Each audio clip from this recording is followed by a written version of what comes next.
Hello everyone, welcome to stock market training. हमने हमारे पिछले वीडियो में सीखा options are used for trading and hedging tool.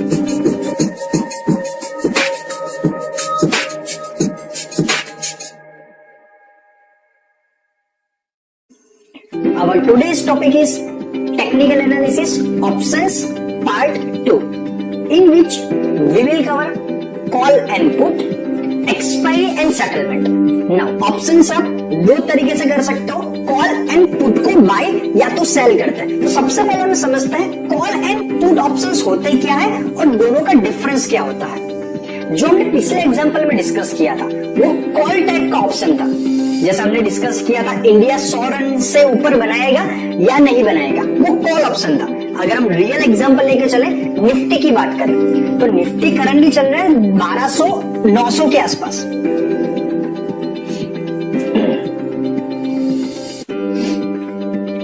Call and put options में आप कॉल एंड पुट दो चीज को बाय या तो सेल कर सकते हैं। तो हम पहले समझते हैं कॉल एंड पुट होता क्या है और दोनों में बेसिक डिफरेंस क्या होता है। कॉल, अगर तो मैं कॉल को बाय करना चाहता हूं, निफ्टी करंटली चल रहा है 12,800-900 के बीच में, तो अगर तो मैं कॉल बायर हूं तो व्हाट आई एम प्रेडिक्टिंग, मैं ऐसा प्रेडिक्शन लेना चाहता हूं Nifty will go above 13,000, Nifty 13,000 से ऊपर जाएगा। तो अगर तो मैं कॉल बायर हूं तो मैं बुलिश सेंटीमेंट प्रेडिक्ट कर रहा हूं। एंड अगर तो मैं कॉल सेलर हूं तो मैं क्या बोल रहा हूं, Nifty will not go above 13,000।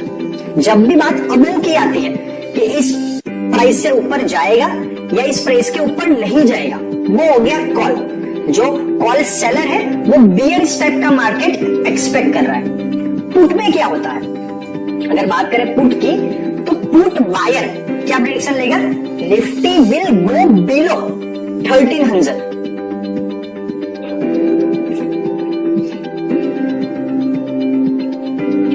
अगर पुट की बात करें तो जो पुट बायर है वो क्या प्रेडिक्शन ले रहा है, निफ्टी विल गो बिलो 13,000। मतलब कि वो एक बेयरिश मार्केट एक्सपेक्ट कर रहा है। करंटली निफ्टी चल रहा है 12,800 के आसपास। एंड जो पुट सेलर है वो क्या कह रहा है, Nifty will not go below 13,000, वो बुलिश मार्केट एक्सपेक्ट कर रहा है। जब भी स्ट्राइक प्राइस जो हमारे केस के अंदर 13,000 है उसके ऊपर की बात आएगी, 13,000 से ऊपर जाएगा या 13,000 से ऊपर नहीं जाएगा, वो कॉल हो गया। और बात करें पुट की तो 13,000 के नीचे जाएगा या 13,000 के नीचे नहीं जाएगा, वो हो गया पुट। तो कॉल एंड पुट में ये बेसिक डिफरेंस होता है। स्ट्राइक प्राइस से अबव की बात करी जाती है वो कॉल में आता है, स्ट्राइक प्राइस से नीचे की बात करी जाती है वो पुट में आता है। आपको यहां पे ध्यान क्या रखना है कि जो कॉल बायर है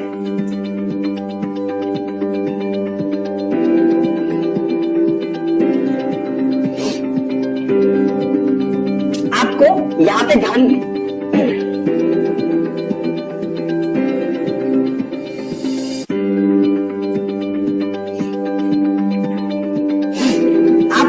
यहां पर ध्यान क्या रखना है कि जो बायर होता है उसका प्रॉफिट अनलिमिटेड है, उसका लॉस लिमिटेड है, और जो सेलर होता है उसका प्रॉफिट लिमिटेड है एंड लॉस अनलिमिटेड होता है। एग्जांपल के केस के अंदर यहां पर हमें ध्यान क्या रखना है कि जो ऑप्शंस बायर होता है उसका प्रॉफिट अनलिमिटेड होता है एंड उसका लॉस लिमिटेड होता है। एंड जो सेलर होता है उसका लॉस अनलिमिटेड है एंड प्रॉफिट लिमिटेड है। एग्जांपल के तौर पे कॉल बायर की बात करें तो अगर तो निफ्टी 13,000 से ऊपर चला गया तो 13,000 से जितना ऊपर जाएगा उतना पैसा कॉल सेलर को कॉल बायर को देना पड़ेगा। और अगर तो 13,000 से ऊपर नहीं गया तो कॉल बायर का लॉस किया है ओनली प्रीमियम, जो प्रीमियम वो पहले ही सेलर को दे चुका है। सिमिलरली अगर तो पुट बाय की बात करें, अगर तो मैंने पुट को बाय किया है 13,000 की स्ट्राइक प्राइस के ऊपर निफ्टी के लिए, तो व्हाट आई एम प्रेडिक्टिंग कि निफ्टी 13,000 से नीचे जाएगा। और अगर तो वो 13,000 से ऊपर चला गया तो मेरा मैक्सिमम लॉस किया है मेरा प्रीमियम, मेरा जो प्रीमियम मैंने पहले सेलर को दिया था वो सेलर के पास ही रहेगा। और बात करें अगर तो सेलर की, तो अगर तो निफ्टी 13,000 से नीचे चला गया तो सेलर को बायर को कितना देना पड़ेगा, जितना नीचे वो जाएगा उतना पर पॉइंट को 1 रुपया उसको देना पड़ेगा। तो एग्जांपल अगर 12,500 चला गया तो सेलर को एक स्टॉक के लिए या एक शेयर के लिए 500 रुपए बायर को देने पड़ेंगे। तो आपको हमेशा ये ध्यान रखना है कि बायर का प्रॉफिट अनलिमिटेड है, उसका लॉस लिमिटेड है, और बल्कि सेलर का लॉस अनलिमिटेड है, प्रॉफिट लिमिटेड है। नाउ बात करते हैं प्रीमियम की। प्रीमियम वो अमाउंट होता है जो बैटिंग करते समय कॉल बायर कॉल सेलर को पहले ही दे देता है। प्रीमियम चेंज भी होता है, जैसे कि बायर का प्रेडिक्शन इजी बनता जाता है, प्रीमियम बढ़ता जाता है। चलिए हम प्रैक्टिकली समझते हैं। यहाँ पे रिलायंस का एग्जांपल हम लेके चलते हैं। रिलायंस की करंटली प्राइस चल रही है 1900 के आसपास, और वो आज के दिन के अंदर 4.25% जितना डाउन गया है। तो अगर हम यहाँ पे लेंगे, टाइप करेंगे रिलायंस, लिखेंगे CE दैट इज कॉल, और देन प्राइस टाइप करेंगे स्ट्राइक प्राइस के, तो हम लेके हैं 1900।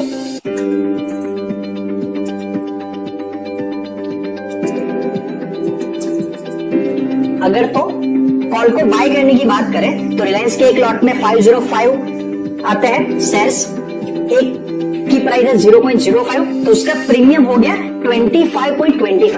तो अगर तो मैं रिलायंस के 1900 के नवंबर के कॉल को बाय कर रहा हूं, तो व्हाट आई एम प्रेडिक्टिंग कि रिलायंस 1900 के ऊपर जाएगा, ये मेरा प्रेडिक्शन है।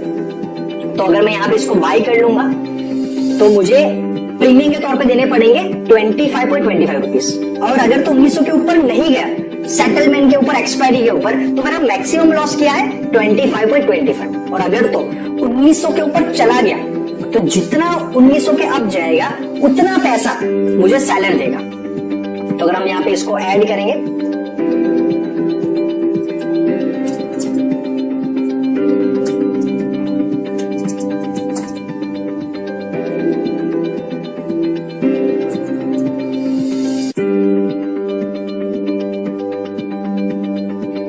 तो अगर हम यहाँ पे देखेंगे कि जो रिलायंस का कॉल है 1900 रुपए का, कि जिसका प्रेडिक्शन 1900 के ऊपर जाएगा, तो अभी प्राइस चल रही है 1900 के नीचे, पहले प्राइस 1900 के ऊपर थी। तो डेफिनेटली पहले प्रेडिक्शन इजी था, अभी प्रेडिक्शन टफ हो चुका है, तो प्रीमियम डाउन गया है बाय 52.46%। और बात करें रिलायंस के नवंबर के 2000 के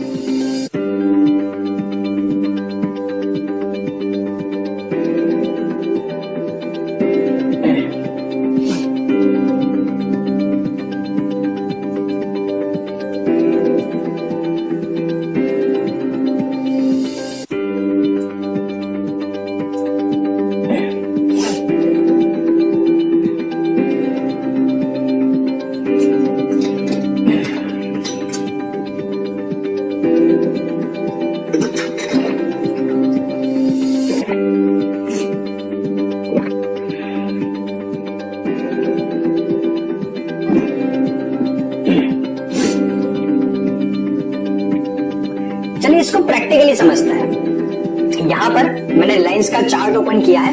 रिलायंस की करंटली शेयर प्राइस चल रही है 1899.50, और आज के दिन में वो 4.25% के आसपास डाउन गया है। तो अगर हम यहाँ पे देखेंगे, रिलायंस टाइप करेंगे, रिलायंस नवंबर फ्यूचर,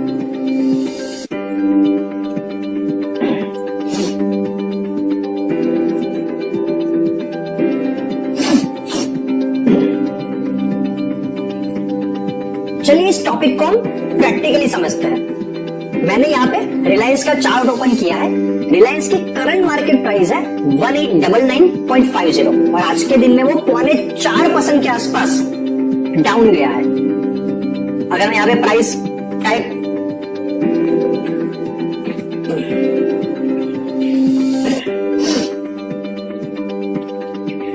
तो चलिए इस टॉपिक को हम प्रैक्टिकली समझते हैं। यहां पर मैंने रिलायंस का चार्ट ओपन किया है। रिलायंस की करंटली मार्केट प्राइस चल रही है 1899.50 और वो आज के दिन के अंदर 4.25% जितना डाउन गया है। अगर मैं यहाँ पे सर्च करूंगा रिलायंस नवंबर, स्ट्राइक प्राइस 1900,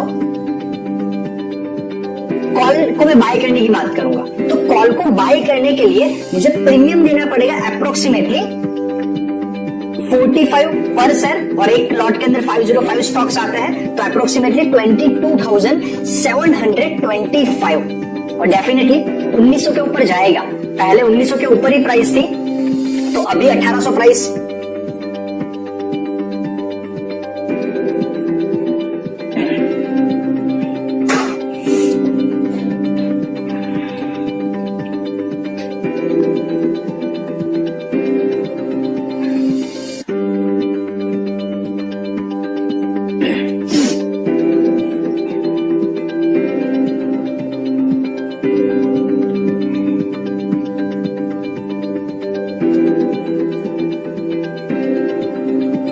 तो चलिए इस टॉपिक को हम प्रैक्टिकली समझते हैं।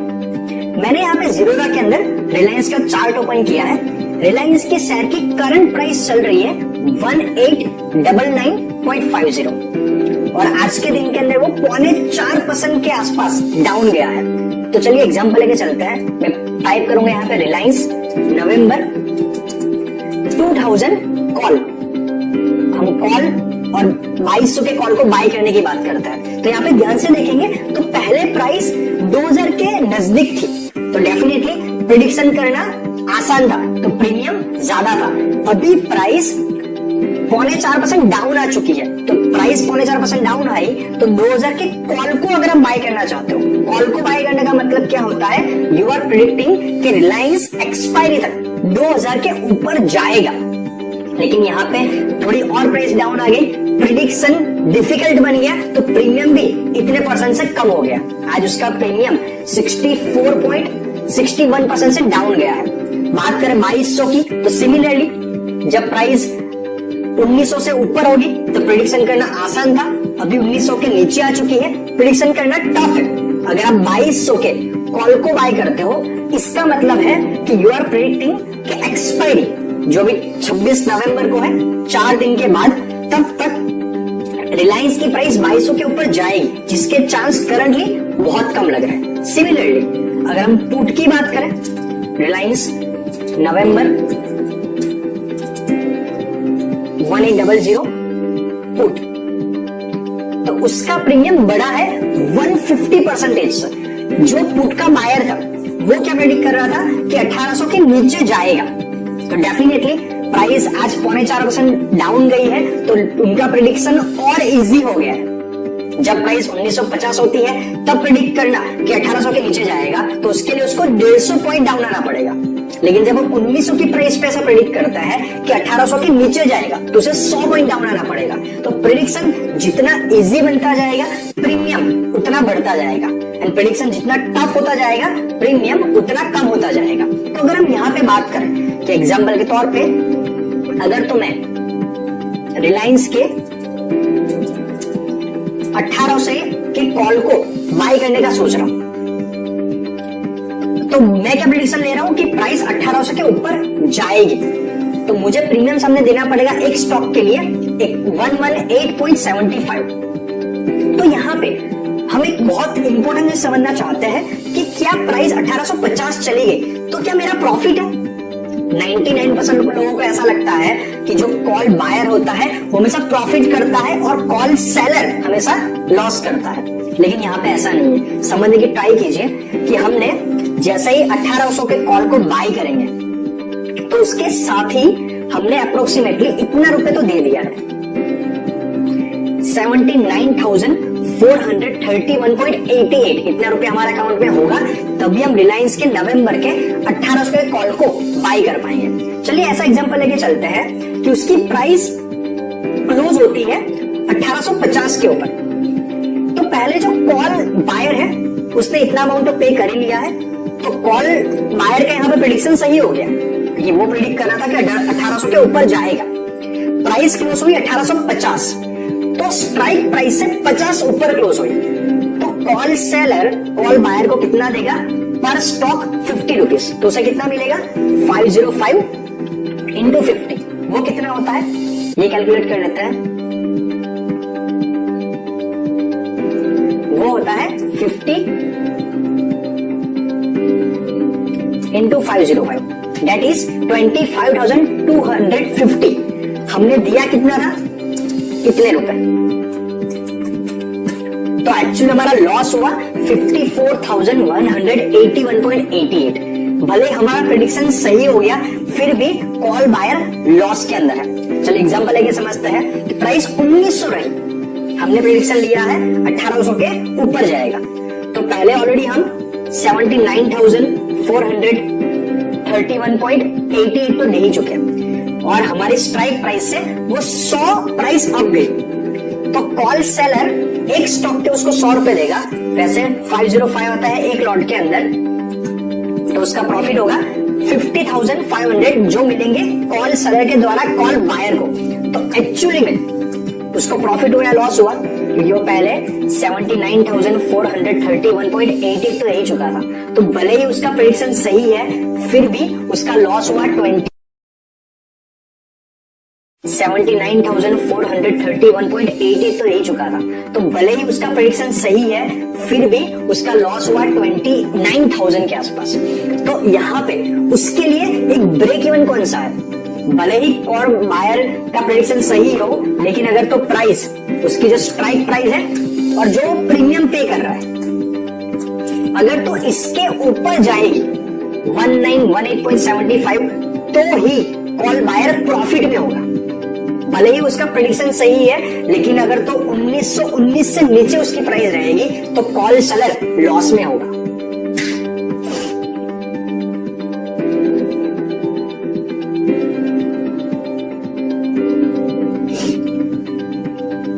तो भले ही कॉल बायर का प्रेडिक्शन सही होगा,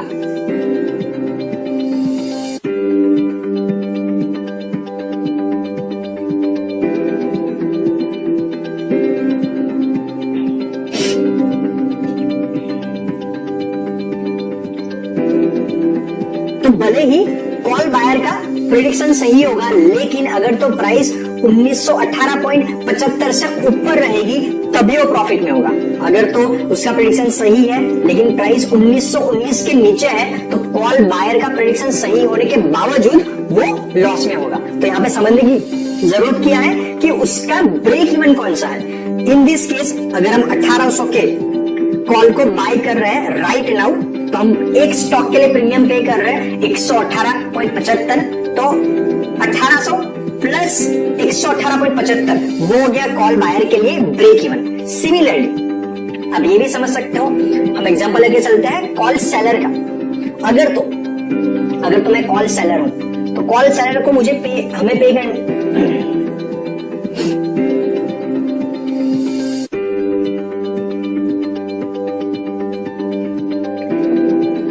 तो सिमिलरली हम कॉल सेलर का एग्जांपल लेके चलते हैं। अगर मैं कॉल सेलर हूं और 1800 के कॉल को मैं सेल कर रहा हूं पहले, तो मुझे इतना मार्जिन पहले पे करना पड़ेगा, that is 2,98,661.42। Now understand my point, भले ही कॉल सेलर का प्रेडिक्शन गलत है, फिर भी वो प्रॉफिट में हो सकता है। चलिए समझते हैं कैसे।